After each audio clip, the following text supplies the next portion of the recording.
నాకు ఒక డౌట్ ఉందన్న. అసలు ఫస్ట్ నుంచి తను ఏం అడిగిందో తెలియదు కానీ నాకు మాత్రం అసలు ఆడపిల్ల మగాడ అన్న డౌట్ మాత్రం తెగొట్టేస్తుంది అన్న. ఆల్రెడీ నీకు క్లారిటీ ఇచ్చా, మళ్ళీ నువ్వు ఎందుకు ఓవర్ యాక్షన్ నాకు అర్థం కాదు. ఆల్రెడీ ఇందాక ఈ డిస్కషన్ అయింది, నువ్వెందుకు మధ్యలో ఓవర్ యాక్షన్? మళ్ళీ డైరెక్టర్ గారు ఇక్కడ నేను ఉండాలా అబ్బాయి ఉండాలా మీరు డిసైడ్ చేసుకొని చెప్పండి.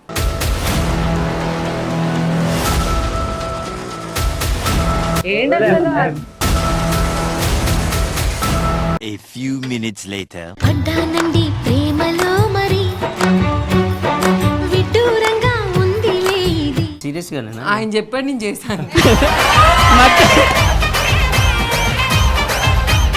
కొద్దిసేపు భయం వేసిందబ్బా. నువ్వు యాక్టింగ్ చేస్తుంటే ఏంటిది యాక్టింగ్ చేస్తుందని అర్థమైపోతుంది.